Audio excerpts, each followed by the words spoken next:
నమస్తే, welcome to debate. నేను Shivakumar Rokkam. Israel Iran మధ్య యుద్ధం తీవ్ర రూపం దాల్చింది. భీకర దాడులతో మిడిల్ ఈస్ట్లో భయంకరమైన పరిస్థితులు నెలకొన్నాయి. ఇరాన్ సైనిక స్థావరాలు, సుప్రీం కమాండర్ ఖమేనీ టార్గెట్గా అమెరికా, ఇజ్రాయెల్ దాడులకు దిగాయి. ఇరాన్ కూడా ప్రతీకార దాడులకు దిగింది. బ్యాలిస్టిక్ మిసైళ్లతో విరుచుకుపడింది. యుద్ధం మీరు మొదలుపెట్టారు, మేము ముగిస్తామని ఇరాన్ ప్రకటించింది. ఇరాన్ ఇజ్రాయెల్ యుద్ధంతో నెక్స్ట్ ఏం జరగనుంది? ముస్లిం దేశాలన్నీ ఏకమవుతాయా? మూడో ప్రపంచ యుద్ధానికి దారితీస్తుందా? భారత్పై ప్రభావం ఉంటుందా? తదితర అంశాలకు సంబంధించి ఇవాళ డిబేట్లో మనం చర్చించబోతున్నాం. నాతో పాటు డిబేట్లో పాల్పంచుకుంటున్నారు ప్రముఖ రాజకీయ విశ్లేషకులు పెంటపాటి పుల్లారావు గారు. మరి కాసేపట్లోనే మరికొంతమంది గెస్టులు కూడా మనతో పాటు జాయిన్ అవుతారు. అలాగే ఫైనాన్షియల్ ఎక్స్పర్ట్ మాధవిరెడ్డి గారు కూడా మనతో పాటు జాయిన్ అయ్యారు. ఆవిడకి కూడా వెల్కమ్ చెప్తున్నాను. పుల్లారావు గారు నమస్తే. నమస్కారం. పుల్లారావు గారు, మిడిల్ ఈస్ట్ లో యుద్ధ వాతావరణం, పూర్తి వాతావరణం కాదు, యుద్ధమే జరుగుతున్నటువంటి సిచ్యువేషన్ చూస్తున్నాం. అమెరికా అయితే రెడీగా ఉంది, సిద్ధంగా ఉంది అని చెప్పి నిన్న మొన్నటి దాకా మనం వార్తలు చూసాం. కానీ సడన్ గా ఇజ్రాయెల్ ఎంట్రీ ఇచ్చినటువంటి సిచ్యువేషన్, రెండు దేశాలు కూడా కలిసి ఇరాన్ మీద అటాక్ చేశాయి. ఇరాన్ కూడా ఎక్కడా తగ్గట్లేదు. అమెరికన్ స్థావరాల మీద, ఇతర దేశాల్లో ఉన్నటువంటి స్థావరాల మీద కూడా అటాక్ చేస్తున్నటువంటి సిచ్యువేషన్ ఏంటి? ఇద్దరు రెండు రకాల కారణాలు చెప్తున్నారు. అమెరికా కావచ్చు, ఇజ్రాయెల్ కావచ్చు. మేము డిఫెన్స్ కోసం ముందుగా టార్గెట్ చేశామని చెప్పి ఇజ్రాయెల్ చెప్తుంటే, తాము అసలు ఇరాన్ ప్రజలకు విముక్తి కల్పిస్తామని అమెరికా చెప్తుంది. నిజంగా ఇందులో వాస్తవం ఉందా? ఏం జరగబోతుందంటే ఏం చెప్తారు? అంతా వాస్తవే, అంతా అబద్ధమే. ఫాగ్ ఆఫ్ వార్ అంటారు. ఫాగ్ ఆఫ్ వార్ అని చర్చలు పెట్టాడు 100 సంవత్సరాల క్రితం. అదే నిజాలు ఎవరికి తెలియదు యుద్ధంలో. ఏదో మనం వెళ్తాం, ఈ సైడ్ చెప్పేది ఆ సైడ్ చెప్పేది, ఆఖరి నిజమేంటో అబద్ధమేంటో తెలియదు మన కన్వీనియన్స్ బట్టి. అలా ఉండగా ఇదేం కొత్తగా యుద్ధం కాదు. మిడిల్ ఈస్ట్ కి 1945 1923 నుంచి కూడా యుద్ధాలు జరుగుతూ ఉన్నాయి. మర్చిపోవద్దు. 100 సంవత్సరాలు యుద్ధం లేని సంవత్సరం ఏదో ఎప్పుడప్పుడు ఉంటాయి. యుద్ధాలు ఉన్నాయి. ఇదంతా వాళ్ళకి కొత్త కాదు. అందువల్ల అది కొత్త ఏం కాదు. రెండోది, మీరు అడిగింది అమెరికా ఇలాగన్నది, ఇజ్రాయెల్ అలాగన్నదంటే మీకు చిన్న జ్ఞాపకం చేస్తున్నారు. 2 వారాల క్రితం ఇజ్రాయెల్ నాయకుడు ఏమన్నాడు? మనకు యుద్ధం వద్దు, ఇప్పుడు ఇరాన్తో మనం రెడీగా లేవన్నాడు నెతన్యాహు. ట్రంప్ కూడా మనం మాట్లాడుకుందాం తేల్చుకుందాం అన్నాడు. కానీ ప్లాన్ ముందర నుంచి అవకాశం దొరికింది. అక్కడ జనం బాగా ఆందోళన చేస్తున్నారు. 50-60 వేల మందిని చంపేశారు ఇరాన్ లో, యాజిటేషన్ లో 10 కోట్ల జనంలో చంపేస్తే ఇది ఒక మంచి అవకాశం, తీసేయాలి, న్యూక్లియర్ పవర్ అయిపోతుంది ఇరాన్ అని అమెరికా, ఇజ్రాయలే కాదు మిగతా ముస్లిం కంట్రీస్ అందరికి కూడా భయం ఉన్నది. ఇరాన్ దగ్గర న్యూక్లియర్ వెపన్స్ అణుయుద్ధం చేసేది వస్తే ఇక మన మాట వినరు, అందరిని బెదిరిస్తారు, అందరిని లొంగేస్తారు. ఇరాన్ ఏమంటున్నారంటే, ఆ ముల్లాస్ వీళ్ళంతా ఎవరు, రాజులు ఏంటి, కింగ్స్ ఏంటి, దెబ్బేస్తున్నారు, వీళ్ళేంటి అని అంటున్నారు. ఇది ఉండటానికి వీలు లేదు ముస్లిం దేశాల్లో అంటున్నారు. పైన ఉండగా అమెరికా, ఇజ్రాయెల్ యుద్ధం చేద్దాం అనుకుని ఊరికిలా చెప్పారు. సడన్ గా చేస్తారు. మీరు ఇంకో ప్రశ్న కూడా అదే, ఎందుకు ఇజ్రాయెల్ స్టార్ట్ చేసి? ఇజ్రాయెల్ ఎందుకు స్టార్ట్ చేసిందంటే అమెరికా స్టార్ట్ చేయలేదు, ఇరాన్ యుద్ధం స్టార్ట్ చేయదు. యుద్ధం లేకుండా గడిపేయాలని ఇరాన్. సో ఎవరో ఒకళ్ళు స్టార్ట్ చేయాలి. ఇజ్రాయెల్ స్టార్ట్ చేయగానే ఇరాన్ తిరగబడింది. అప్పుడు అమెరికా. ఎగ్జాక్ట్లీ పుల్లారావు గారు, ఇజ్రాయెల్ స్టార్ట్ చేయడం గురించి కూడా ఒక 2 రకాల వాదనలు వినిపిస్తున్నటువంటి పరిస్థితి. చర్చలు అయితే నడుస్తున్నాయి. అవి విఫలం అయినప్పటికీ కూడా తిరిగి మళ్ళీ చర్చలు ప్రారంభించే అవకాశం ఉన్నటువంటి నేపథ్యంలో అటు ఇరాన్కి అమెరికాకి మధ్యలో ఈ చర్చలు సఫలీకృతం కాకూడదని ఇజ్రాయెల్ అటాక్ చేసింది అనేది ఒక వాదన అయితే, లేదు ఇజ్రాయెల్ అమెరికా రెండు కూడా దొంగాటాడుతున్నాయి, ఈ నేపథ్యంలోనే అటాక్ ఇజ్రాయెల్ ముందుగా చేసింది అనేది మరో వాదన. రెండూ నిజమా? ఏది నిజం? రెండోదే నిజం. ఇజ్రాయెల్ అమెరికా లేకుండా ఏం చేయలేదు. అమెరికా లేకపోతే ఇజ్రాయెల్ కప్పెట్టేస్తుంది ఇరాన్. ఎందుకంటే చిన్న దేశం, స్థలం లేదు, చాలా ఉన్నాయి. అందువల్ల అమెరికా, ఇజ్రాయెల్ ఒకే మాట, ఒకే ఆలోచన, అంతా కోఆర్డినేటెడ్ గా చేస్తున్నారు. పూర్తిగా కోఆర్డినేటెడ్ గా చేస్తారు అమెరికా, ఇజ్రాయెల్. సో అది మనం మాట్లాడుతున్నారు. ఇప్పుడు కూడా డొనాల్డ్ ట్రంప్ అంటున్నాడు, ఆ ముల్లాను తీసేస్తే ఆఫ్ చేసేస్తాం అంటున్నాడు. ఆయన పెట్టిన కండిషన్స్ గవర్నమెంట్ మార్చేయాలంటున్నాడు. ఆటం బాంబులా ఏ చేయటానికి మీకు ఉండకూడదు అంటున్నాడు. అది ఇప్పుడు కూడా మాట్లాడుకుందాం అంటున్నాడు. ఎప్పుడు యుద్ధం స్టార్ట్ చేశాక దీనికి ఇంకా మాట్లాడేది లేదు. యుద్ధంతోనే చేస్తే కుదరదు ఈ రోజుల్లో. ఇది 1,00,000 మంది సైనికులు, 1000 ఏనుగులతో పోటీ కాదు. ఇదంతా మషిన్తో, టెక్నాలజీతో పోటీలు. ఎక్కడికి వెళ్తాదో ఎవరు యుద్ధం చెప్పలేం. అందువల్ల అది డొనాల్డ్ ట్రంప్కి తెలుసు, ఇజ్రాయెల్ ప్రైమ్ మినిస్టర్కి తెలుసు. ఏదో రకంగా ఇరాన్ మీద కొద్దిగా విజయం సాధించాలి. కొద్దిగా ఆ గవర్నమెంట్ అయినా మార్చాలి, లేకపోతే ఏదో చేయాలి. ఇరాన్ దారిలోకి రావాలి, ఏదో చిన్న విజయం కావాలి. చిన్న విజయం వస్తే వాడు 47 సంవత్సరాలు బట్టి ఇస్లామిక్ షియా ముల్లా పరిపాలన ఇరాన్లో ఉన్నది. అక్కడ ఉన్నది పరిపాలన. ఎలక్షన్లే వేరు లేవు. ఎలక్షన్ ఎవరు గెలుస్తారు, ఎవరు నిలబడతారు ప్రెసిడెంట్ కి వాళ్ళే ఒప్పుకోవాలి. నువ్వు సరిపోదు అంటే లేదు, వాళ్ళు ఎప్పుడు చేసిన క్యాండిడేట్స్ నిలబడాలి. జడ్జెస్ వాళ్ళే అపాయింట్ చేయాలి. అన్ని అపాయింట్మెంట్స్ వాళ్ళే చేస్తారు. సో 45 సంవత్సరాల బట్టి జరుగుతా వచ్చేది. అక్కడ జనం కూడా విసుకొచ్చేసింది. ఇరాన్ అంతా డబ్బు అంతా వేస్ట్ చేశారు, దరిద్రంగా పేదరికం ఉన్నది, ఎన్ని ఉన్నాయి. సో ఈ అవకాశం తీసుకొని ఇరాన్ కనుక ఆ ముల్లా ప్రభుత్వాన్ని మారిస్తే పెద్ద విజయం వాళ్ళకి వచ్చినట్టు లెక్క. మార్చగలరా? ఒక చిన్న విషయం కూడా మీకు చెప్తున్నా. ఇప్పుడే న్యూస్ వచ్చింది, నిజమో కాదో నాకు తెలియదు. ఇరాన్ డిఫెన్స్ మినిస్టర్ చంపేశారు. అదేంటి ఇజ్రాయెల్ గత సంవత్సరంలో పెద్ద జనరల్స్ ని వాళ్ళని చంపేశారు. అక్కడే వాళ్ళు మనుషులు పెట్టి చంపేశారు, మషిన్లతో చంపారు, టెలిఫోన్ ద్వారా కూడా చంపారు. వాళ్ళు మర్చిపోతున్నారు. టెలిఫోన్ పేలిపోయే టెలిఫోన్ పెడితే చచ్చిపోయారు ఎంతో మంది, 100 మంది.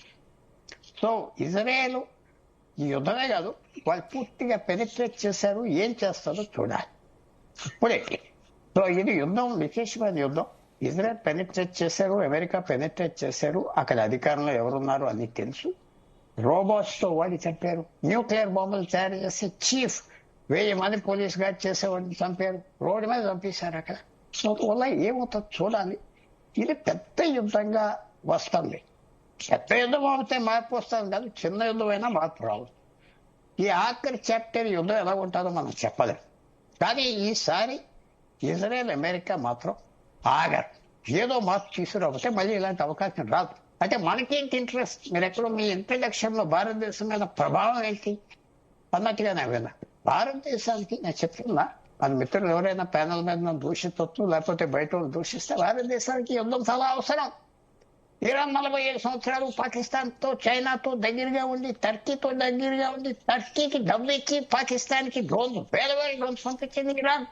మన యుద్ధంలో కూడా వాళ్ళు ఫైనాన్స్ చేస్తున్నారు. లేకపోతే టర్కీకి ఎక్కడికి డబ్బు ఖర్చు పెడతారు. మనకి మన పేరగాంలో 40-50 మంది చచ్చిపోతే అక్కడ మళ్ళీ దూషించేయడం ఎత్తులో సమయం. భారతదేశానికి ఇది యుద్ధం, ఇది ఎగ్జిస్టెన్స్. భారతదేశం ఎగ్జిస్టెన్స్. అమ్మా బాబు పాపం అనే పరిస్థితి లేదు. మన మీద దయ చూపెట్టలేదు, మన మీద ఏం చూపెట్టలేదు. మన విరోధానికి సాయం చేస్తా వస్తున్నారు ఇలా. ఇప్పుడు ఆ గవర్నమెంట్ ఇబ్బందులు పడితే మనకు మంచిది కదా. అలాగే అమెరికా ఇజ్రాయెల్ కూడా ఇబ్బందులు ఉంటేనే మనకు మంచిది కదా. ఇవాళ మీరంతా మనంతా రష్యా మన స్నేహితుడు అంటున్నారు. రష్యా మనం ఇబ్బందులో ఉండాలి, వాళ్ళ మీద ఆధారపడి ఉండాలి. రష్యా స్నేహితుడు ఎప్పుడు ఇబ్బందులు ఉంటేనే మీ ఇంటి చుట్టూరా తిరుగుతాడు, లేకపోతే తిరుగుతాడా? అందువల్ల ఆ స్నేహం కూడా మనంతా టెంపర్డ్ స్నేహం. ఈవేళ సింపుల్ గా చూడాలంటే ఇది అద్భుతమైన అవకాశం. పోలే అదే పాటు హ్యాపీనెస్ ఎక్కువ అయిపోయింది అన్నాడు డొనాల్డ్ ట్రంప్. ఎవరినో చంపేస్తే ఇది నాకు ఈ ఆనందాన్ని కట్టుకోలేను అన్నాడు. మెక్సికోలో కొంతమందిని చంపేస్తే నేను ఆ మాట ఇప్పుడు ఎందుకు పడుతున్నానంటే, ఈవేళ ఇంకో పక్కన ఆఫ్ఘనిస్తాన్ పాకిస్తాన్ పోరాడుతున్నారు. ఇంకేం కావాలి భారతదేశానికి? ఓకే ఓకే ఓకే పుల్లారావు గారు, డిస్కస్ చేద్దాం.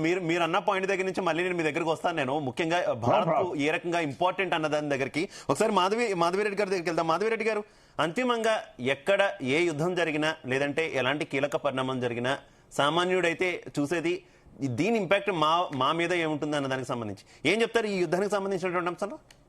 సో ఈ యుద్ధం అనేది అంటే ఏ కంట్రీస్ మధ్య జరుగుతున్నాయో ఇప్పుడు కొంచెం ఒక అప్డేట్ అండి. Iran, US, Israel, Yemen, Bahrain, Pakistan, Afghanistan, Qatar, UAE, Kuwait. So ఈ దేశాలన్నీ కూడా అంటే ఇప్పుడు మనం చూసుకుంటే అంటే ఇప్పటి వరకు మీరు ఇరాన్, యుఎస్ ఇవన్నీ కూడా మనకు కనిపిస్తున్నాయి, ఇజ్రాయెల్ పార్టిసిపేట్ చేస్తున్నట్టుగా. బట్ మన నైబరింగ్ కంట్రీస్ లో కూడా తక్కువేం కాదండి. ఇక్కడ కూడా పాకిస్తాన్ అండ్ ఆఫ్ఘనిస్తాన్, అంటే పాకిస్తాన్ ఎయిర్ స్ట్రైక్స్ చేసింది, దానికి ధీటుగా మళ్ళీ రివర్స్ గా ఆఫ్ఘనిస్తాన్ కూడా మళ్ళీ స్ట్రైక్స్ అనేవి స్టార్ట్ అయ్యాయి. సో చాలా కంట్రీస్ ఈ విధంగా యుద్ధాల్లో అంటే ఇప్పుడు నేను చెప్పిన ఒక లిస్ట్ ఆఫ్ కంట్రీసే ఈ యుద్ధాల్లో మనకి పార్టిసిపేట్ చేస్తున్నట్టుగా డైరెక్ట్ గా అయితే స్టార్ట్ అయిపోయిందండి. సో దీనివల్ల చిన్న కరెక్షన్ మాధవిరెడ్డి గారు, యాక్చువల్లీ కొన్ని దేశాల వరకు అయితే ఏవి పార్టిసిపేట్ అయితే చేయట్లేదు, కానీ ఇంపాక్ట్ ఉంది.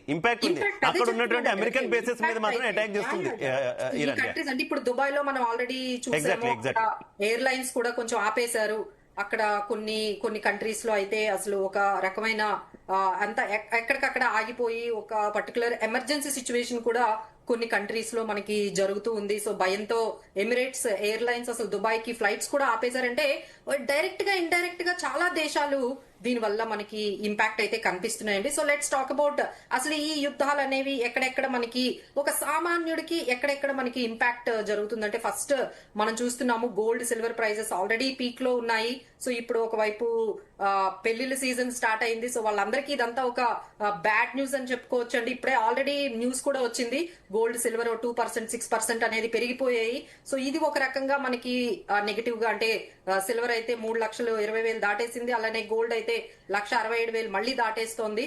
సో ఇది ఒక న్యూస్ అయితే. ఇంకోటి ఏంటంటే పెట్రోల్ అండ్ డీజిల్ అండి, అంటే ఒకవైపు ఎక్కడైతే ఇక్కడ ఈ ఆయిల్ మనకి రిజర్వాయర్స్ ఉంటాయో సో అక్కడ అంతా కూడా డిస్టర్బెన్సెస్ ఉన్నాయి. కాబట్టి ఆల్రెడీ ఇంటర్నేషనల్ మార్కెట్ లో క్రూడ్ ఆయిల్ ప్రైసెస్ $73 కి దగ్గరగా వెళ్ళాయండి. So that is very very negative news for Indian markets. అంటే మనం ఎక్కువగా క్రూడ్ ఆయిల్ ఇంపోర్ట్స్ మీద డిపెండ్ అవుతూ ఉన్నాం. కాబట్టి మనలాంటి కంట్రీస్ కి ఇలాంటి యుద్ధాలు ఎస్పెషల్లీ ఎక్కడైతే క్రూడ్ ఆయిల్ రిజర్వాయర్స్ అక్కడ ఎక్కడైతే మనకి ప్లాంట్స్ ఉన్నాయో అక్కడే ఇంపాక్ట్ అయితే definitely crude oil price international price లో పెరుగుతుంది. సో మన ఇండియన్ మార్కెట్స్ కి మన ఇండియన్ ఎకానమీకి కూడా ఇది చాలా నెగిటివ్ గా మనకి కనిపిస్తుందండి. And third one, the impact is on stock market. Already 2024 అంటే ట్రంప్ వచ్చిన దగ్గర నుంచి మన ఇండియన్ స్టాక్ మార్కెట్ అసలు ఒక రకంగా కన్సాలిడేషన్ అవుతూ అక్కడే ఉండిపోయింది, అక్కడే స్టక్ అయిపోయింది.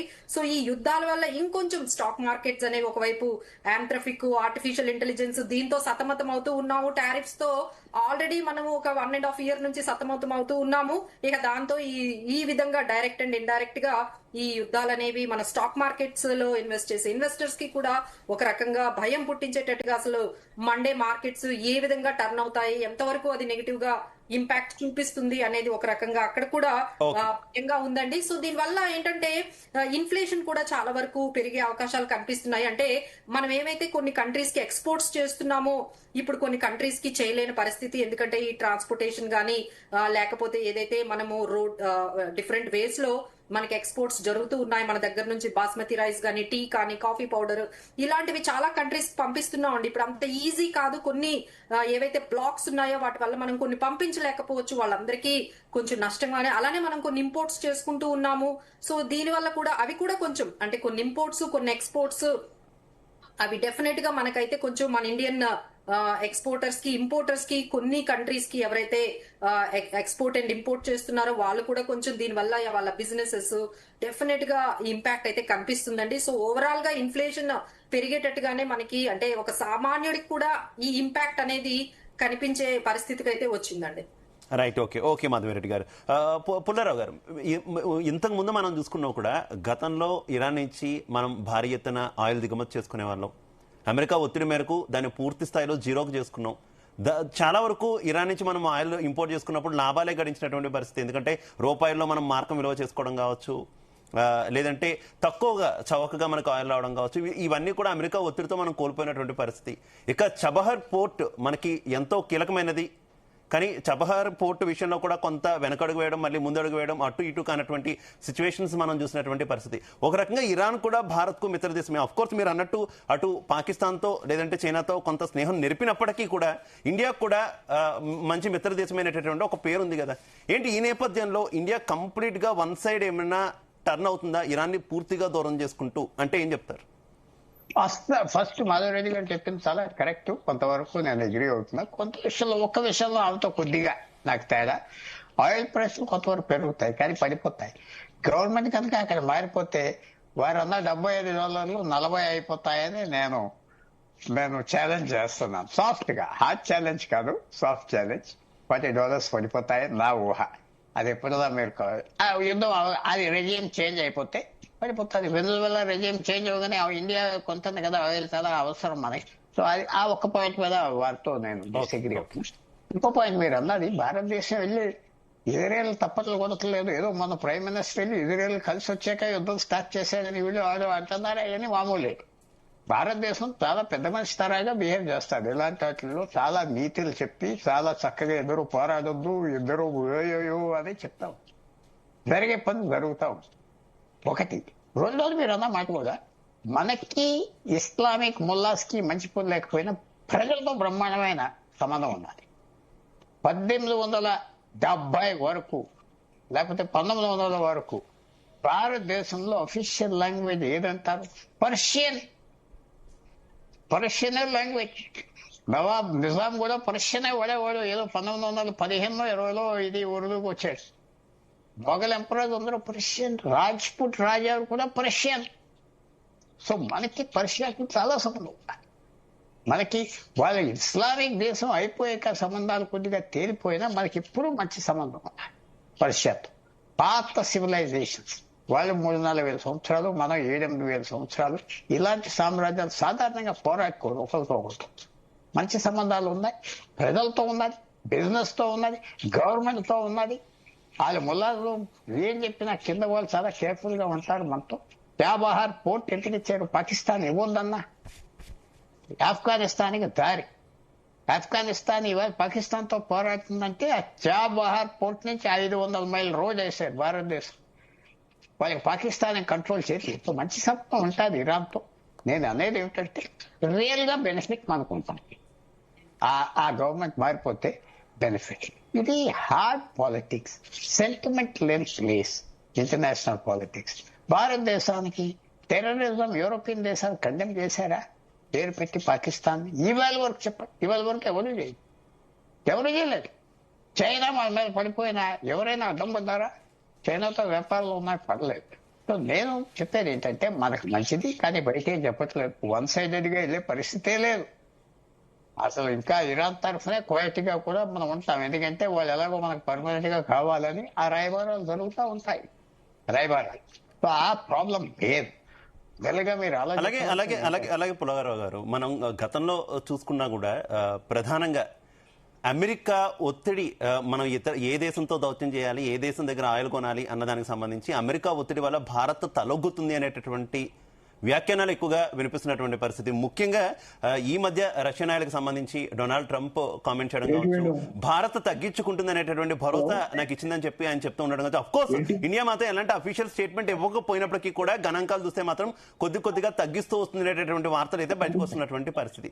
ఏంటి అమెరికన్ హిపోక్రసీ ఏ రకంగా చూసుకోవాలి ఈ అంశంలో? ఎందుకంటే అమెరికాకి శత్రువు అయితే మిత్ర దేశాలు అందరికీ శత్రువు అవ్వాలి, కానీ మిత్ర దేశాలకు శత్రువు అయితే మాత్రం అమెరికాకి మిత్రుడు అనేటటువంటి పరిస్థితి. ఇది అమెరికన్ హిపోక్రసీ కదా.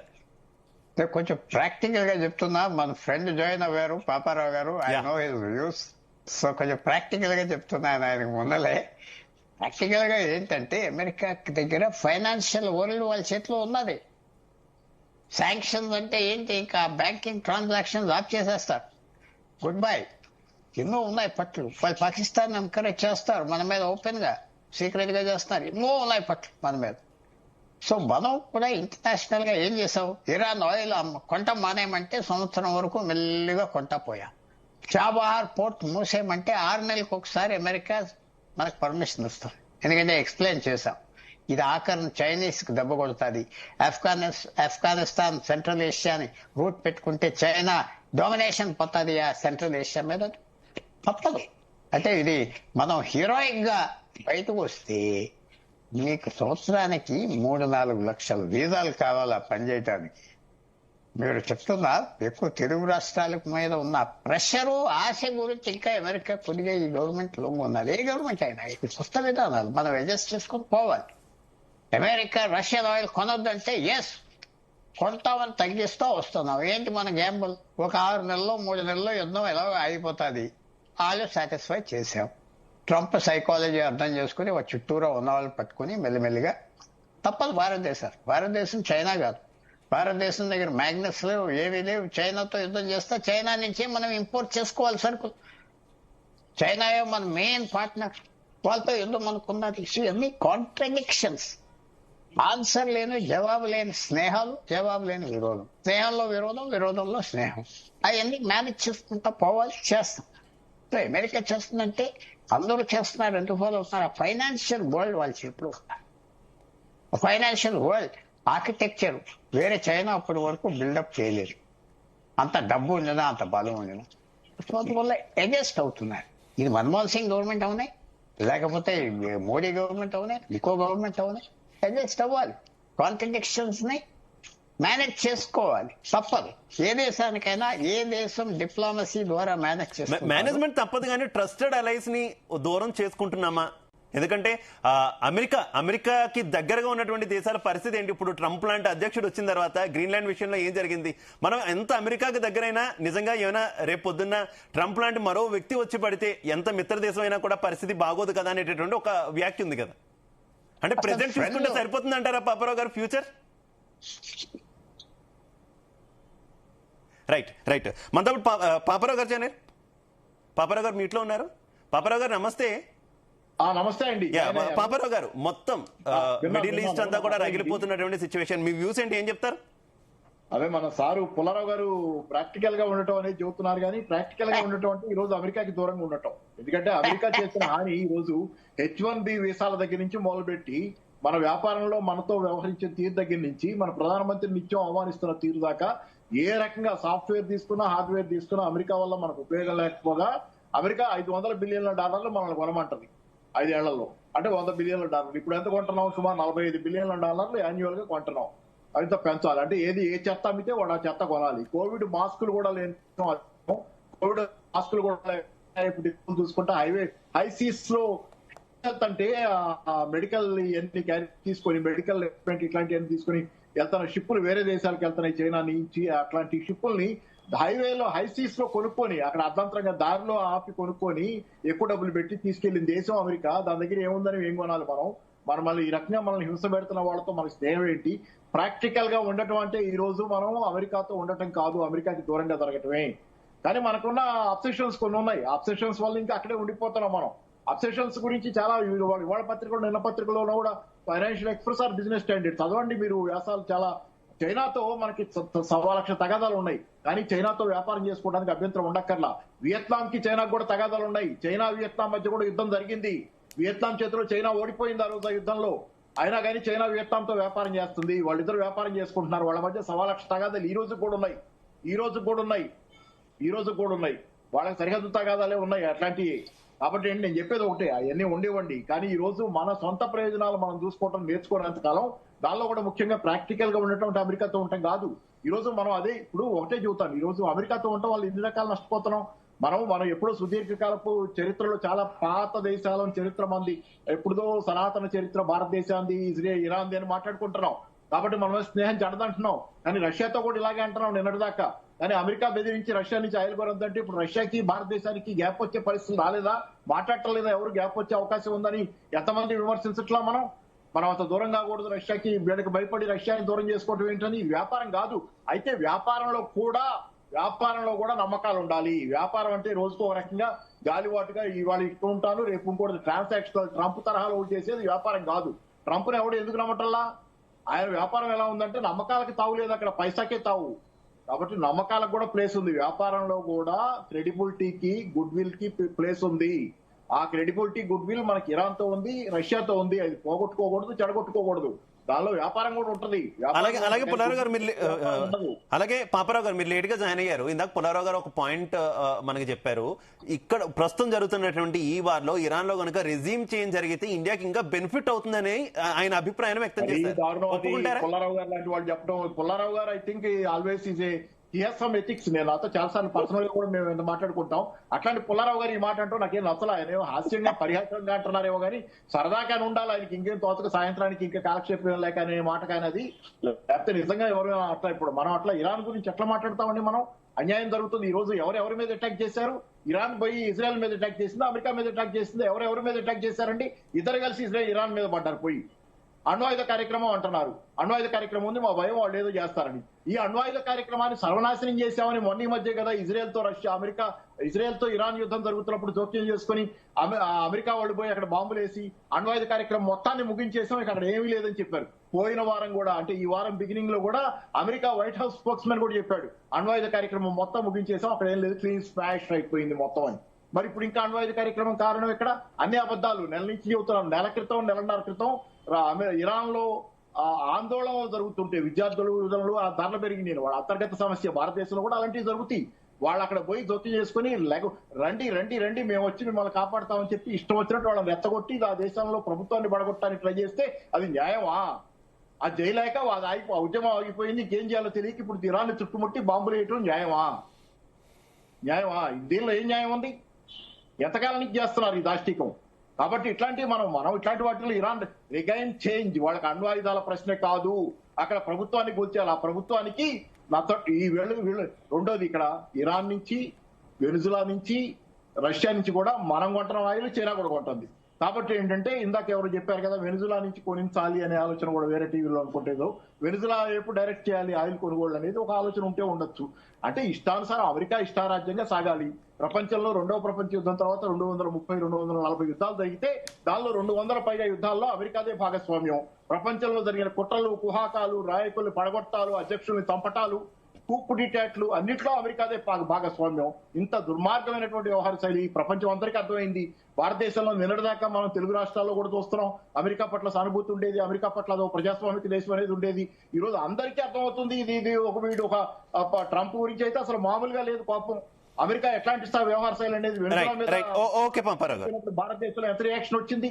కాబట్టి ప్రజలంతా వ్యతిరేకంగా ఉన్నారు. చెప్తున్నాను, ఎవరైనా ప్రభుత్వాలు ఏమన్నా కావాలని అనుకూలంగా ఉంటే ఏమన్నా తెలియదు కానీ ప్రభుత్వం కూడా అనుకూలంగా ఉందనుకోను తప్పనిసరి. కానీ తప్పనిసరైనా మనం పోరాడాల్సిన ఒక సందర్భం వస్తుంది. అన్నిసార్లు గాలికి వాలుగానే పోలేము, పోరాడాల్సిన సందర్భం కూడా వస్తుంది. చెప్పేది ఒకటి, ఈ రోజు భారతదేశ ప్రజానీకం యావత్తు అమెరికాకు వ్యతిరేకంగా ఉన్నారు. అమెరికా మనకి నిత్యం చేస్తున్న ద్రోహం వాడుకుని వదిలేసి అమెరికా తీరు ఇదే కాదు. వియత్నాం యుద్ధం తర్వాత చూడండి, వియత్నాం యుద్ధం అప్పుడు సియాటో అని కట్టింది. అంటే సౌత్ ఈస్ట్ ఏషియా దేశాలన్నింటి పోగేసి వియత్నాం మీద యుద్ధానికి ఒక కూటమి కట్టింది నాటో లాగా. యుద్ధం అయిపోయింది, దాంతో అవసరం అయిపోయింది, యుద్ధంలో ఓడిపోయింది, వెళ్ళిపోయింది, ఈ సియాటోలో మధ్యలో వదిలేసింది. ఇప్పుడు నాటోను అలాగే వదిలేస్తుంది. అమెరికా వాడుకో వదిలేసే దేశం, దాంతో అంటకాగటం. ఎగ్జాక్ట్లీ. ఓకే పాపారావు గారు, పుల్లారావు గారు, ఈ యుద్ధ మేఘాలు ఈ యుద్ధ వాతావరణం రావడానికి ముందే ఇరాన్ కి బార్డర్ కంట్రీస్ అయినటువంటి పాకిస్తాన్, ఆఫ్ఘనిస్తాన్ యొక్క సిచ్యువేషన్ మనం చూసాం. ఆ ఇరు దేశాలకు సంబంధించినటువంటి బార్డర్లో జరిగినటువంటి కాన్ఫ్లిక్ట్ మనం చూసాం. దీనికి సంబంధించి రెస్పాండ్ అయినటువంటి డొనాల్డ్ ట్రంప్ వ్యాఖ్య ఒక్కసారి కనుక మనం గుర్తు చేసుకుంటే, నేను ఈ విషయంలో నేను వేలు పెట్టదలుచుకోవట్లేదు ఆఫ్ఘనిస్తాన్, పాకిస్తాన్కి సంబంధించినటువంటి విషయంలో. అలాగే పాకిస్తాన్ చాలా మంచి పని చేస్తుంది. ఎవరైనా సరే కొంత సిచ్యువేషన్ అంటే వారి భద్రతకు సంబంధించినటువంటి విషయం వచ్చినప్పుడు వాళ్ళు ముందుగా రియాక్ట్ అవుతారు. పాకిస్తాన్ ప్రధానమంత్రి చాలా గొప్ప వ్యక్తి, ఆసిమ్ మునీర్ చాలా గొప్ప వ్యక్తి అంటూ కూడా మాట్లాడినటువంటి పరిస్థితి. అంటే ఒక ఉగ్రవాద దేశానికి అమెరికా ఇస్తున్నటువంటి, ట్రంప్ ఇస్తున్నటువంటి మద్దతు మనం చూస్తాం. కానీ ఈ రోజు ఇరాన్ విషయంకి వచ్చేసరికి మళ్ళీ ఇరాన్ అతిపెద్ద ఉగ్రవాద దేశం అని చెప్పి మాట్లాడడం ఏంటి? ఇది హిపోక్రసీ కదా? హిపోక్రసీ అంటే తాలిబాన్ అసలు అమెరికాని పట్టించుకోదు. మొన్న డొనాల్డ్ ట్రంప్ మాది $100 బిలియన్ సరుకు మీ కంట్రీలో వదిలేసాం, మాకు ఇచ్చేయండి బెదిరిస్తే వాళ్ళు ఏమన్నారు, వచ్చి పట్టుకెళ్ళి ఏం చేస్తాం చూస్తాం అన్నారు. తాలిబాన్ కి ఉన్న రూల్స్ వేరు, ట్రంప్ మాట వినరు, ఎవరు మాట వినరు. అది భారతదేశంతో గొప్ప స్నేహం అయిపోయింది. ఇప్పుడు అది ఎవరు ఒప్పుకోవట్లేదు. Best friend of India. ఇవాళ పాకిస్తాన్ యుద్ధం వాళ్ళ గురించి మాట్లాడుతున్నారు కాబట్టి నేను పాకిస్తాన్ డిఫెన్స్ మినిస్టర్ ఏమన్నాడు, వాళ్ళ యుద్ధం ఇండియా ఆప్ చేయమంటే ఆప్ చేస్తారు, లేకపోతే చేయరు అంటున్నాడు వాడు.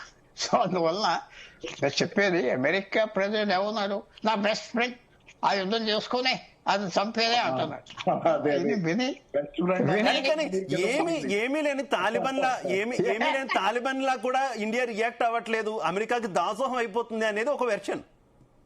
కాదు బాగా కేర్ఫుల్ గా పాపారావు గారు చెప్పినంత I generally agree with him and careful గా నేర్చుకున్నా. పిక్ ఆర్గ్యుమెంట్ కేర్ఫుల్లీ అయితే కరెక్ట్. ఆయన పర్స్పెక్టివ్ నుంచి నేను కాదన్ను. నా పర్స్పెక్టివ్ ఏంటంటే పాలిటిక్స్, ఫారెన్ పాలసీ మారిపోతూ ఉంటాయి డే టు డే. భారతదేశానికి అన్ని చాయిసెస్ లేవు, కొన్ని దేశాలకు చాయిసెస్ ఉన్నాయి. ఇప్పుడు పాకిస్తాన్ ఏమున్నది, నువ్వు ఇరాన్తో ఉన్నావా అమెరికాతో ఉన్నావంటే ఏమంటున్నారు, ఇరాన్తో మేము భారతదేశంతో పోరాడుతున్నాం, మమ్మల్ని చంపేస్తారు, మేము అమెరికాతో ఉన్నామంటే వాళ్ళు అందరూ ఒప్పుకుంటున్నారు.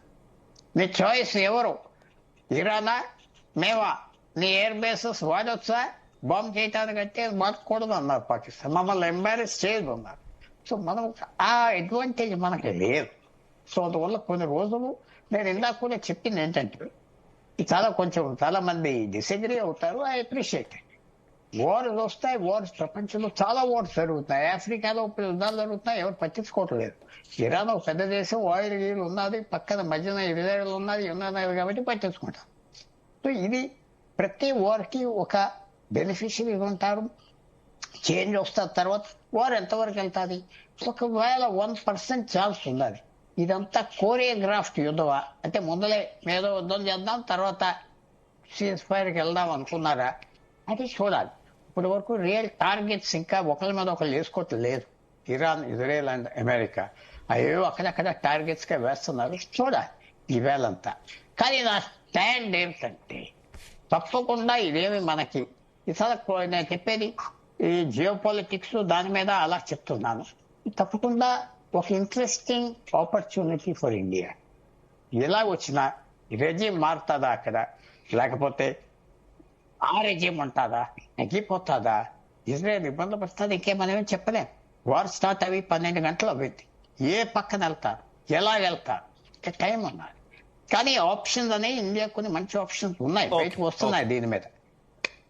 ఓకే, పాపారావు గారు, ఫ్యూచర్ లో బెనిఫిట్ అవ్వచ్చు అని చెప్పి పుల్లారావు గారు చెప్తున్నారు. కాకపోతే ఈ రీసెంట్ గా జరిగినటువంటి పరిణామాలు, యుద్ధానికి ముందు మన భారత ప్రధానమంత్రి నరేంద్ర మోదీ ఇజ్రాయెల్లో పర్యటించారు. దీని మీద కూడా కొంతమంది కొన్ని సందేహాలు వెల్లబుచ్చినటువంటి పరిస్థితి. ఒక పక్క యుద్ధ మేఘాలు కమ్ముకున్నటువంటి నేపథ్యంలో భారత ప్రధానమంత్రి అక్కడ పర్యటన చేయడం ఏంటి? లేదంటే ఇది కూడా హౌడీ మోడీ టైప్ లో కొంత ఇజ్రాయెల్ ప్రధానమంత్రి బెంజమిన్ నెతన్యాహుకి కొంత అక్కడ పొలిటికల్ లెజిమసీ కోసం అక్కడికి వెళ్తున్నారు, ఇలాంటి వ్యాఖ్యానాలు ఎక్కువగా వినిపించినా ఆయన ఇక్కడికి వచ్చిన తర్వాత యుద్ధం స్టార్ట్ అయిపోయినటువంటి సిచ్యువేషన్. ఇది కూడా ఇండియాకి కొంత స్ట్రాటజిక్ గా ఇబ్బంది, ఇది కరెక్ట్ కాదు అంటే ఇండియా 2 దేశాల విధానం లేదంటే అలీన విధానానికి ఇది దెబ్బతీస్తుంది అనేటటువంటి వ్యాఖ్యానాలు ఉన్నాయి. ఒప్పుకుంటారే పాపారావు గారు? ఇప్పుడు అలీన విధానం ఎక్కడుంది? కానీ ఇప్పుడు దాని గురించి ప్రశ్నే కాదు. అలీన విధానం అంటూ ఇప్పుడు ఏం లేదు, మనం అట్లా ఏం లేవు. ప్రపంచంలోనే అలీన విధానం అనే మాట మల్టీపోలర్ సిస్టమ్ అదే ఆ మాటే లేదు. ఆగండి. నేను అనేది ఏంటంటే ఇక్కడ నేను ఇప్పుడు మోడీ వెళ్ళింది, ఇప్పుడు దాని గురించి నేను కామెంట్ చేయను. కానీ ఎందుకు వెళ్ళారని మనకు తెలియనప్పుడు, దాని కారణాలు మనకు తెలియనప్పుడు ఆయన ఎందుకే వెళ్ళారు, ఇరాన్ కి వ్యతిరేకంగా వెళ్ళారని నేను కామెంట్ చేయను. కానీ నేను చెప్పేది ఒకటే, భారత విదేశాంగ విధానం బీజేపీ ఆధ్వర్యంలో ఫెయిల్ అయింది. అమెరికాతో బాగా దగ్గరికి వెళ్ళటం వల్ల చాలా దెబ్బలు తిన్నాం, అక్కడ ఫెయిల్ అయింది. ఇవాళ ఇజ్రాయెల్ తో వెళ్తున్నారు దగ్గరగా. కాకపోతే అమెరికా ఇజ్రాయెల్ ఒకటిగానే ఉంటున్నాయి దరిదాపుగా. సరే ఇది ఎలా ఉంటుంది అనేది భవిష్యత్తు తెలుస్తుంది. ఎందుకంటే చాలా సందర్భాల్లో ఐసోలేట్ అవుతుంది ఇజ్రాయెల్ కూడా, చాలా సందర్భాల్లో అంతర్జాతీయంగా ఐసోలేట్ అవుతుంది. స్నేహం చేయండి కానీ స్నేహం అందరితో చేయండి. కొంతమందిని దూరం చేసుకుని కొంతమందితో ఎక్స్క్లూజివ్ స్నేహాలు అనేవి కూడా మంచిది కాదు రాజకీయంలో. అది చేస్తే మనం అమెరికాతో ఎక్కువ దూరం వెళ్ళి అమెరికాకి మనకి వాణిజ్యం ఎంత పెరిగిపోయింది, నెంబర్ 1 వాణిజ్య భాగస్వామిగా అమెరికా అయింది. దాంతో ఈ వాణిజ్య తగాదాలు, వ్యాపార తగాదాలు, టారిఫ్లు, గొడవలు, వాణిజ్య ఒప్పందాలు వచ్చేసరికి బాగా దెబ్బతిన్నాము. దెబ్బ బాగా తిన్నాము. అదే మరి ఇట్లాంటప్పుడు అందుకని ఏంటంటే don't put all your eggs in one basket. ఒకళ్ళ పక్కకి అంతగా ఎక్కువగా మొగటం మంచిది కాదు. మళ్ళీ అదే తప్పు చేస్తున్నాం అనే ప్రశ్న ఉంది. నేను చెప్పడమే కాదు, గతంలో నేషనల్ సెక్యూరిటీ అడ్వైజర్ గా చేసిన నారాయణన్ గారు కూడా హిందూ లాంటి పత్రికల్లో అనేక సార్లు అనేక వ్యాసాలు రాశారు. ఏమనంటే మనం చిల్లి పడవ అమెరికా చిల్లి పడవ ఇప్పుడు కాదు, 5-6 ఏళ్ల క్రితం ఇవన్నీ. నేను కూడా అంత ముందు నా అభిప్రాయం ఇదే, అమెరికా చిల్లి పడవ, దానిలో మనం ఎక్కి ప్రయాణం చేయాలనుకుంటే మునిగిపోతాం నిలువున అనేది. కాబట్టి నిలువున మునిగిపోయే చిల్లి పడవ ఎక్కి ప్రయాణం చేయడం తొందరపాటు అవుద్ది. మనల్ని మనం డ్యామేజ్ చేసుకోవడం అనేది ఉండకూడదు. విదేశాంగ విధానం దారుణంగా విఫలమైంది అనేది అందరూ చెబుతుంది, ఇప్పుడు అందరికి కనపడుతుంది. కాబట్టి చాలా సరిదిద్దుడు వ్యవహారం లాంటి అవసరం అని చెప్పి చాలా మంది మాట్లాడుతున్నారు. బ్యాలెన్స్ గా ఉండాలని, ఎక్స్క్లూజివ్ గా ఒక పక్కకి వెళ్ళటం అనేది మంచిది కాదు. మనకి నమ్మకమైన మిత్ర దేశాలు అందరితో ఉండొచ్చు, నష్టమే ఉంది. కానీ అలానే అందరితో ఉండటం అంటే న్యాయం అన్యాయం ప్రశ్నలు వేయమని, న్యాయం అన్యాయం పట్టించుకోవని కాదు. న్యాయం అన్యాయం గురించి కూడా మాట్లాడాలి. అట్లా అందరితో ఉండటం అంటే ఎవరేం చేసినా కానీ మన వ్యాపార భాగస్వామి కాబట్టి వాళ్ళు ఏం చేసినా మనం మాట్లాడము, మౌనంగా ఉంటాము, ఇవన్నీ మంచిది కాదు. ఎందుకంటే బీజేపీ జనరల్ గా వాళ్లే మాట్లాడేది ఉంటది కదా, ధర్మం రక్షతి అని. ధర్మాన్ని రక్షించడం అది మిమ్మల్ని రక్షిస్తుందని చెప్పేవాళ్ళు మళ్ళీ ధర్మం పట్ల ఎవరైనా ఇప్పుడు ఉన్నారా లేదా అనే ప్రశ్నే కాదు. ఇలా అట్లా బ్యాలెన్స్డ్ గా ఉండటం అనేది మనకు అవసరం. న్యాయం ధర్మాన్ని కాపాడితే అది మనల్ని కాపాడుతుంది. ఎందుకంటే మనిషి ఇన్హరెంట్ గా న్యాయం అన్యాయం అనేటువంటి కాన్సెప్ట్ ఉన్న స్వతహాగా మనిషికి ఉంటది. అది కోతికి కూడా ఉంటది. అక్కడికి ప్రతి జీవికి నాకు అన్యాయం జరిగింది, నా న్యాయం జరిగింది, ఇది న్యాయం ఇది అన్యాయం అనే ఫీలింగ్ ఉంటుంది. దాన్ని చంపేసుకుంటే తప్పితే ఏదన్నా ప్రలోభాలకు లోలై. ఎందుకంటే కోతి కూడా చూడండి, ఒక కోతికి ఎక్కువ పెట్టి ఒక కోతికి తక్కువ పెడితే నాకు అన్యాయం జరిగింది అనేది దానికి కూడా అర్థం అవుతుంది. మనిషికి కూడా ఫీలింగ్ ఉంటుంది, మనిషికి కూడా న్యాయం అన్యాయం అనే ఫీలింగ్ ఉంటుంది. కాబట్టి మానవ జాతి అనేది న్యాయం అన్యాయానికి అతీతంగా ఉండదు. కాబట్టి మనం కూడా న్యాయం అన్యాయాల పరిధిలోనే మన రాజకీయం కూడా నడుపుకోవాలి. రైట్. పుల్లారావు గారు, రెజీమ్ చేంజ్ లక్ష్యంగా ప్రస్తుతం ఇజ్రాయెల్ కావచ్చు, అమెరికా కావచ్చు, రెండు ముందుకెళ్తున్నటువంటి పరిస్థితి. ముఖ్యంగా ఆ ఖమేనీ ఎవరైతే సుప్రీం లీడర్ ఉన్నారో ఇరాన్ కి సంబంధించి, ఆయన టార్గెట్ గానీ ఈ అటాక్స్ జరిగినాయి, ఆయనకి సంబంధించినటువంటి కొన్ని బిల్డింగ్స్ మీద అటాక్స్ జరిగినట్టయితే మనకు వార్తలు వచ్చినటువంటి పరిస్థితి ఏంటి. ఎప్పటి నుంచో ట్రై చేస్తున్నారు రెజ్యూమ్ చేంజ్కి సంబంధించి. అంత ఈజీనా ఇరాన్లో రెజ్యూమ్ చేంజ్ అంటే? అమెరికాలో కాకుండా చూసుకోమనండి చాలు. పుల్లారావు గారు మ్యూట్లో ఉన్నట్టున్నారు, ఒకసారి చూడాలి ప్లీజ్. మీరు మ్యూట్ లో ఉంది పుల్లారావు గారు. Okay, sorry. అమెరికాలో రిగైమ్ చేంజ్ కాకుండా చూసుకోమనండి ట్రంప్ ని. మిగతా ఇక్కడ ఇరాన్ లో చూస్తాడు కానీ. కంటిన్యూ పుల్లారావు గారు. ఏంటంటే ఎక్కడైనా కేయాస్ ఉంటే పర్వాలేదంటా నేను.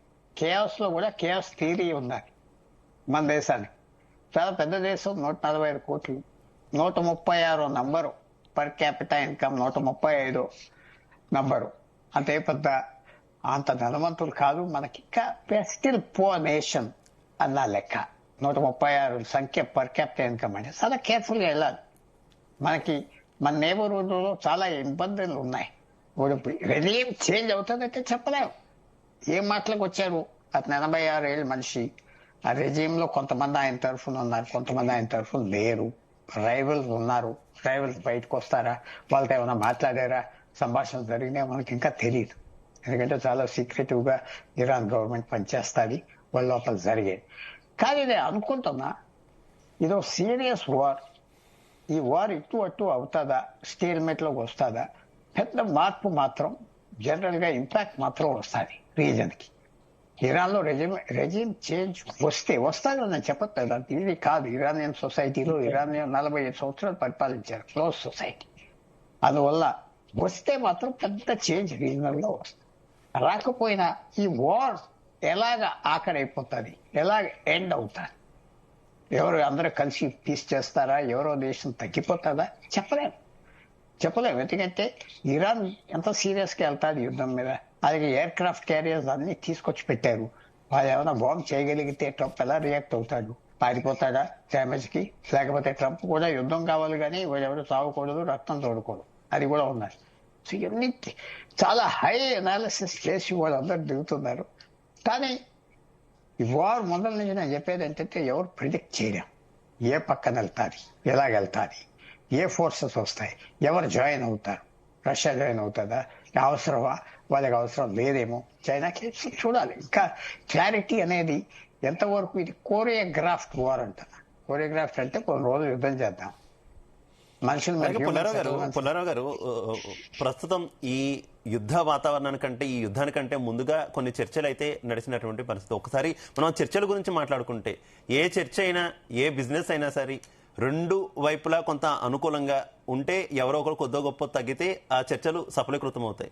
కాకపోతే ఈ చర్చలు కనుక మనం చూసుకుంటే, అఫ్ కోర్స్ ఈ బాంబుకు సంబంధించినటువంటి వ్యవహారంలో మీరు వెనక తగ్గాలన్నారు. దానికి సంబంధించి చర్చలు అయితే మేము జరుపుతామని ఇరాన్ కూడా ముందుకు వచ్చింది కదా. కానీ బ్యాలిస్టిక్ క్షిపణులు వీటి విషయంలో కూడా మీరు వెనక్కి తగ్గాలి అని చెప్తే, అంటే మీరు ఆయుధం వదిలేసినా చంపేస్తాం, ఆయుధం వదలకపోయినా చంపేస్తాం అంటే చర్చలు ఎక్కడ సఫలీకృతం అవుతాయి? అదే అవ్వదు. ఇదంతా నెగోషియేషన్స్. ఎక్కడ మిడిల్ లైన్ వస్తుంది, ఎవరు చేస్తారు ఇంకా మనం చెప్పలేం. అది లోపల సీక్రెట్ గా ఏం జరిగింది, పక్కన ఉన్న సున్నీ దేశాలు ఏమంటున్నారు, బయట మాట అంటున్నారు, లోపల మాట అంటున్నారు. సౌదీ అరేబియా, కువైట్ అందరూ ఏమంటున్నారు బయట. వాళ్ళు ఎలాగైనా తగ్గించాలి. ఇరాన్ ఒక పెద్ద డేంజర్ వాళ్ళకి. నేను అసలు ఇందాక మీకు చెప్పాను అనుకుంటా, రాజులు ఏంటి, ఆయిల్ అంతా వాళ్ళదా, లేకపోతే మస్జిద్, హోలీ మస్జిద్, వాళ్ళ పెద్ద డిస్కషన్స్ ఉన్నాయి. పెద్ద ఇరాన్ కనుక ఈ యుద్ధం నుంచి బయటికి విక్టోరియస్ గా వచ్చినా, డిఫీట్ అవ్వకుండా వస్తే మాత్రం చాలా పెద్ద చేంజెస్ వస్తాయి. అలాగే డిఫీట్ అనేది కనపడితే మాత్రం ఆ చేంజెస్, విశేషమైన చేంజెస్ వస్తాయి ఈ యుద్ధం గురించి అని నేను అనుకుంటున్నా. మన మే 2025లో అవ్వింది, అది పూర్తిగా అవ్వలేదు ఆ యుద్ధం. ఇది కొద్దిగా క్లారిటీ వస్తాయి. ఓకే, మనతో పాటు మరో గెస్ట్ జాయిన్ అయ్యారు, అలెక్య గారు జాయిన్ అయ్యారు. నమస్తే అలెక్య గారు, మీ వ్యూస్ ఏంటి ప్రస్తుతం మిడిల్ ఈస్ట్ లో జరుగుతున్నటువంటి యుద్ధాలకు సంబంధించి? మ్యూట్ లో ఉన్నారు అలెక్య గారు, అన్మ్యూట్ చేయాలి.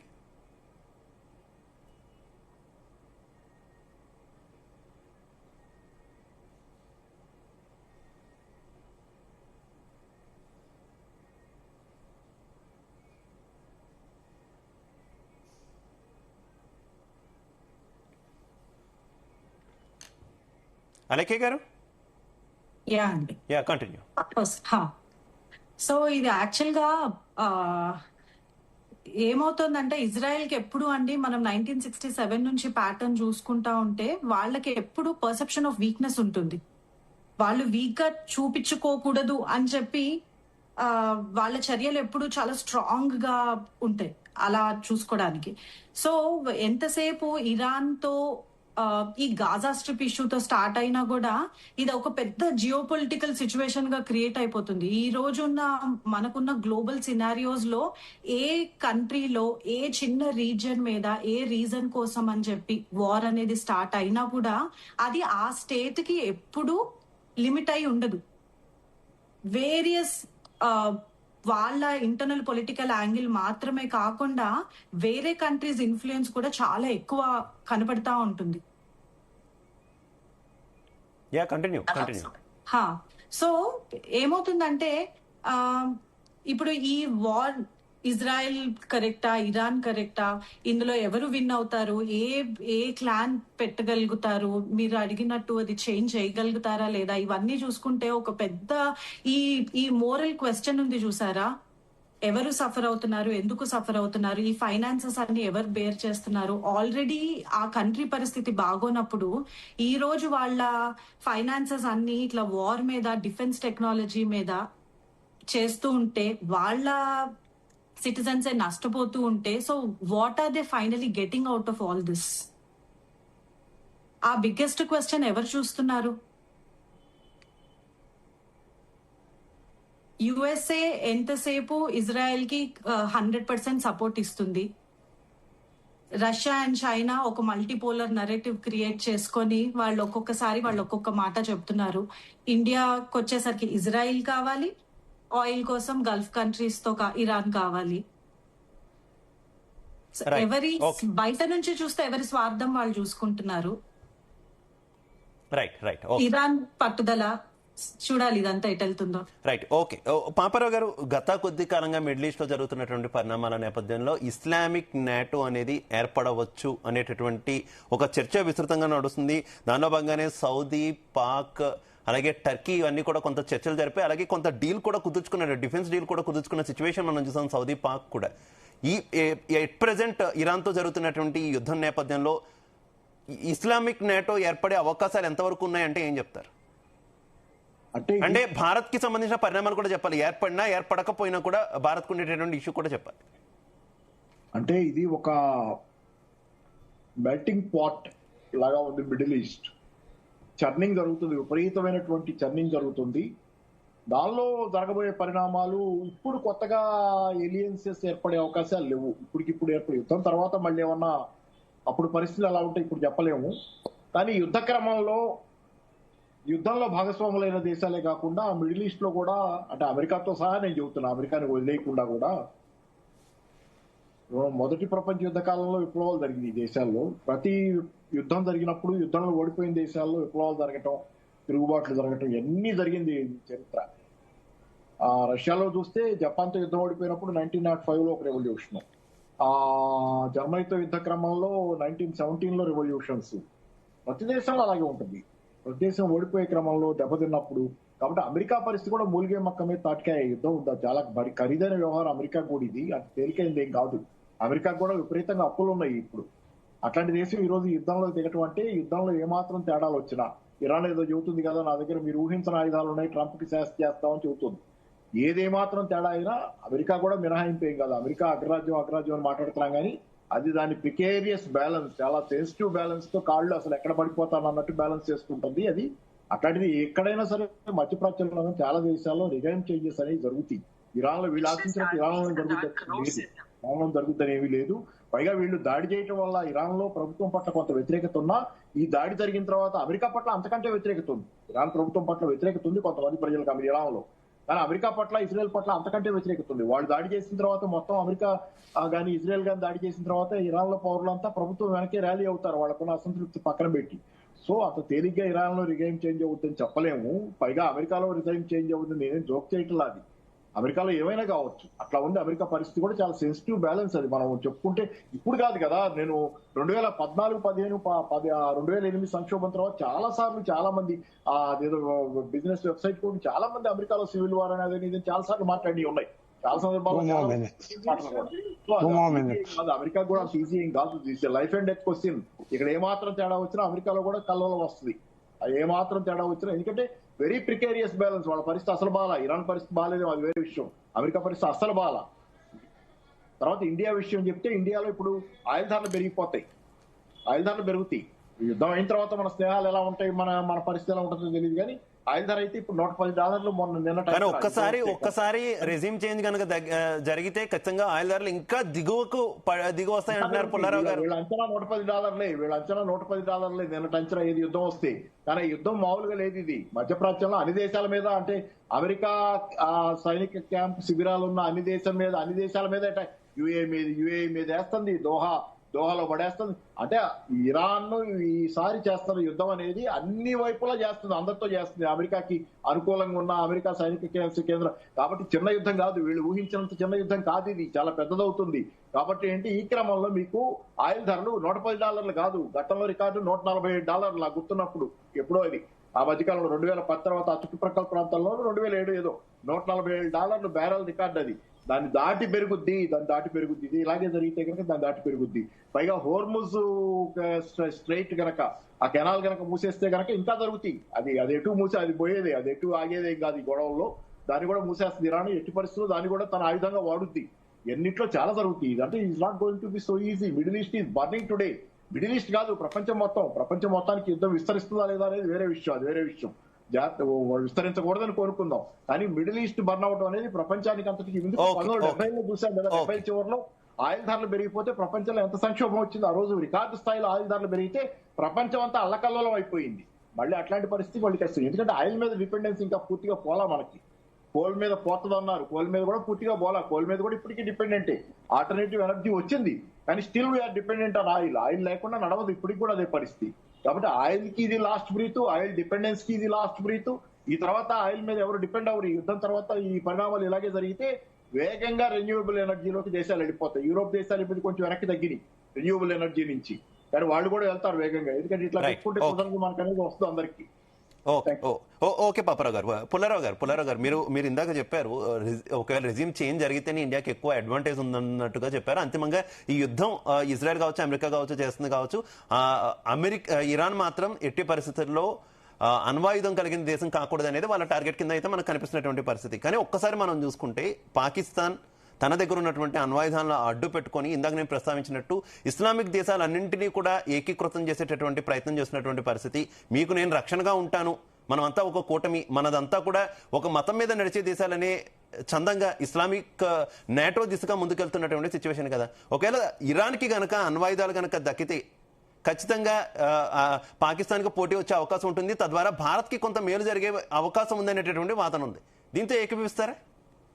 కాదు. ఇరాన్కి న్యూక్లియర్ వెపన్స్ వస్తే పాకిస్తాన్కి ఏం డేంజర్ లేదు. ఒకటి. రెండు, చాలా మంది పాకిస్తాన్, సౌదీ అరేబియా ఒక అగ్రిమెంట్ పెట్టుకున్నారంటే అది మిగతా ప్రపంచం మీద కాదు. సౌదీ అరేబియా ఎప్పుడైతే గత 50-60 సంవత్సరాలు బట్టి వాళ్ళ పర్సనల్ ఆర్మీస్ బంగ్లాదేశీస్, పాకిస్తానీస్ ఎప్పుడు వాళ్ళు బయట సైనికుల్లో పెట్టుకుంటారు ప్రొటెక్షన్. అదొక ట్రైబల్ సొసైటీ, ఒకే ఒక రాజధాని కాదు. ఉన్న జనాల్లో చాలా తేడాలు ఉన్నాయి, చాలా వాళ్ళ అగ్రిమెంట్స్ ఉన్నాయి. సో వాళ్ళ సేఫ్టీ కోసం పెట్టుకుంటారు. ఎక్కడ చూసినా ఒకనప్పుడు నిజాం కూడా ఇథియోపియా నుంచి సోల్జర్స్ తీసుకొచ్చి కాపాడుకునేవాడు. అలా మిగతా కింగ్స్ కూడా సొంత వాళ్ళని నమ్మలేక ఇంటర్నల్ సెక్యూరిటీ కూడా ఒక పెద్ద రీజన్. పాకిస్తాన్ సోల్జర్స్ అక్కడ ఉన్నారు, 25,000 మంది 30,000 మంది గార్డింగ్ చేశారు, వాళ్ళు బంగ్లాదేశీస్. సో అవన్నీ ఉన్నాయి. పాకిస్తాన్ అనుకున్నట్టుగా ఏదో నాటో పెట్టేద్దాం, ఇది పెట్టేద్దాం, అవన్నీ దూరదృష్టం. తర్వాత మెయిన్ పాయింట్ ఏంటంటే ఫ్యూచర్ అనేది వి కాంట్ ప్రిడిక్ట్. బట్ నేను అనుకుంటున్నా ఆయన చెప్పినట్టుగా, పాపారావు గారు చెప్పినట్టుగా కూడా అవ్వచ్చు, అవ్వకపోవచ్చు కూడా. నేను ఎప్పుడూ ఏమనుకుంటున్నా అంటే ఆయిల్ ప్రైస్ పెరిగినా మళ్ళీ కిందకు వచ్చేస్తాను. 1 నెలలు, వారం రోజులు, యుద్ధం ఎన్ని రోజులు ఉంటుంది? 100 రోజులు ఉండదు కదా. దాని మనీ ఒక 5-6 రోజుల్లో అయిపోతుందా? అలా కంటిన్యూ చేస్తానే ఉండదు. ఈ యుద్ధం ఏనుగులతోనూ సోల్జర్స్తో చేయట్లేదు, అంతా మషిన్స్తో. ఎన్ని రోజులు ఉంటుంది? ఎన్ని రోజులు అని నేను అనుకుంటాను. కరెక్టా కాదా మనకి నెక్స్ట్ ఫ్యూ డేస్ చెప్తాది. సో అందువల్ల తప్పకుండా ఆయిల్ ప్రైస్ పెరుగుతుంది. గల్ఫ్ ఆఫ్ హార్మోజ్ నుంచి ప్రపంచంలో 20% ఆయిల్ ఎంతో వెళ్తుంది. కొన్ని రోజులు టెన్షన్ ఉంటుంది. కానీ అంత పూర్వం ఉండేటట్టుగా 67లో 73లో లేకపోతే 96లో ఉన్నట్టుగా ఉండదు. ఆయిల్ సర్ప్లస్ గా ఉన్నది ప్రపంచం అంతా. అందువల్ల ఇది కొన్ని రోజులు ఉంటుంది, కానీ మళ్ళీ సెటిల్ అయిపోతాయి. లాంగ్ టర్మ్ ఇంపాక్ట్ ఉంటుందంట. Long term impact regime change వస్తే గ్యారెంటీగా లాంగ్ టర్మ్ ఇంపాక్ట్ ఉంటుంది. రెజిమ్ చేంజ్ రాకపోయినా రెజిమ్ మోడిఫికేషన్ వస్తుందా, ఉంటుంది. రాదా అని చూడాలి.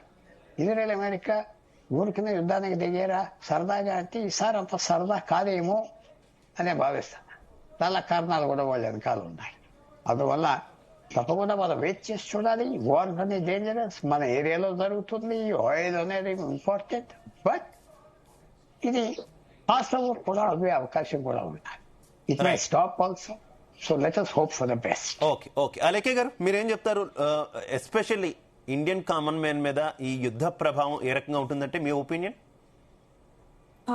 అన్నిటికంటే ఫస్ట్ ఆయిల్ అండి. ఎందుకంటే మనము చాలా గల్ఫ్ కంట్రీస్ నుంచి ఇప్పటికీ కూడా మన మాక్సిమం ఇంపోర్ట్ గల్ఫ్ నుంచే జరుగుతుంది ఆయిల్.